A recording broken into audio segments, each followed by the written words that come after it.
तो भाई ऐसे ऐसे करके इसको थोड़ा बहला। Everyone welcome back to another blog. तो भाई अभी भी ज़ैद के साथ हॉस्पिटल में हूँ क्योंकि इसकी जो तबीयत है इस पे इतना सुधार नहीं आया है। तो अभी बज गए हैं भाई रात के 7:48 और मैं आई थी मानो या ना मानो बच्चों को फूड पॉइजनिंग हुई है किसी चीज़ से।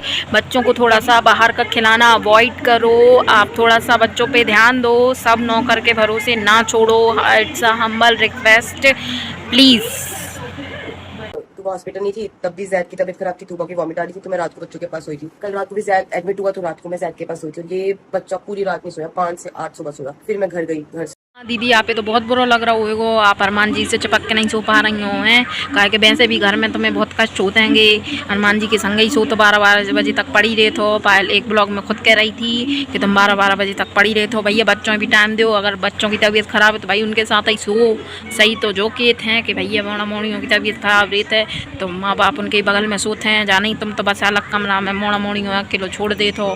से 2 घंटे सो के नहा धो के आई। तो आज मेरी तीसरी रात है और बस मैं चाहती हूँ बस कल ना ज़ैद को फटाफट आराम आए और इसका डिस्चार्ज हो जाए। भगवान कैसे बेचारे बच्चों को इतनी बड़ी सुई लग जाती है यार। हम तो देख नहीं पाते। हमें सुई लगती तो हम खुद का नहीं देख पाते, दूसरों की लगती दूसरों का नहीं देख पाते। तो इससे बच्चे कैसे लगवा लेते हैं यार, सच में बहुत।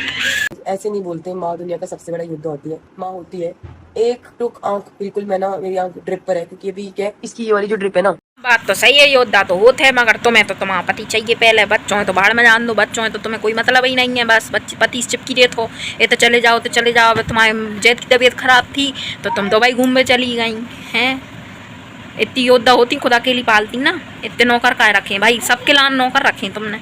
सबके लाने कपड़ा के लाने, लत्ता के लाने और क्या कहते हैं खाना के लाने, मोड़ा मोड़ियों खिलावे के लाने होता है। कहीं क्लिनिक पे जाना है, क्लिनिक पे भी बहुत जाने हैंगे हैं। नाम कर दे तो तुमने पालो तुम नहीं पाल पा रही है ना। शांति ने सिखाया कि मेरा फोन तोड़ दो। तूबा ने फोन तोड़ दिया शांति का। जो तूबा है ना हमारी आजकल ना शांति की दीवानी हो गई। शांति इसको ना दिखे ना पायल गोलू बहुत रोती है फिर। वहाँ पे भी इतना रो रही थी। नहीं तो हुई है मोड़ा मोड़ी रहते हैं प्रेम के भूखे दिन भर शांति। तो भाई काम करती हूँ, बच्चों को खिलाती हूँ पिज्जा। चीकू पिज्जा खाना है तो भाई चीकू आज मना कर रहा है पिज्जा के लिए क्योंकि चीकू को लगता है वही पिज्जा पसंद है जो वो घर पे बनाते हैं। पिज्जा आ गया। जिसके लिए पिज्जा बने वो का है मुझे तो लगा अंदर है। तो ये तूबा का स्टाइल है पिज्जा खाने का। तू भाई कैसे खाए बेटा? ये कैसे खा रहे हो?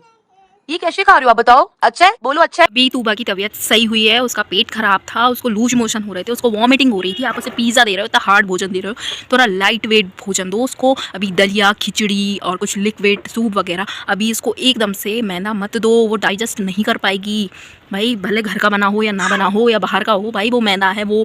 अभी एकदम से उसको इतना हैवी खाना मत दो। आप लोग समझदार होके पढ़े लिखे होके इतना मतलब उल्टे सीधे काम करते हो फिर बस अस्पतालों के चक्कर काटते हो।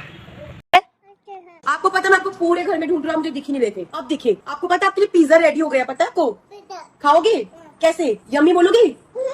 यम्मी। चलो बेटा पिज्जा खा के चलो। बच्चों का डाइजेस्ट सिस्टम इतना अच्छा नहीं होता है। आप मुझे हर कुछ बाहर का और बस ये उल्टी सीधी जंक फूड और ये सब दे रहे हो। मत दो यार बच्चों के उससे मत। अभी उनको फूड पॉइजनिंग हो गई थी, तीनों बीमार थे, दोनों हॉस्पिटल में भर्ती थी। अगेन एंड अगेन आप वही क्यों गलती कर रहे हो भाई? अभी मत दो ऐसी चीजें। तो कैसा है पिज्जा? तू भाई यम्मी आनो यम्मी बोलो यम्मी मम्मा खाओ। तो भाई टेंशन मत ले। तो भाई निकल चुकी हॉस्पिटल से और मैं यही बात कहती कालू भाई को। मैंने कहा थोड़ा सा ना बच्चा घर पे आ जाता है ना तो ऑटोमेटिकली ठीक हो जाता है। हॉस्पिटल में ना बहुत ज्यादा ना चिड़चिड़ करता है, बार बार होता है। तो अभी ना ज़ैद जब मैं निकल रही थी ना। ये बात तो सच है।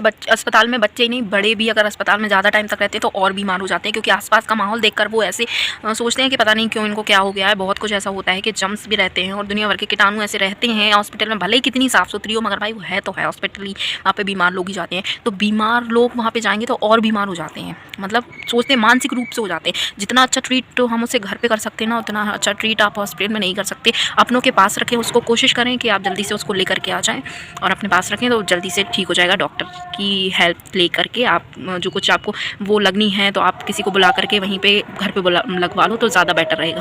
तो ज़ैद उठ गया था, मैं ज्यादा देर वहाँ पे बैठी नहीं। मैंने कहा मुझे देखेगा ना और जरूर होगा तो मैं निकल लेती हूँ क्योंकि वहाँ पे भी वही बच्चे हैं। 2 बच्चों को भी देखना है। चीकू तो मुझे पता है उसके पापा उसको सुला दिया होगा अभी तक।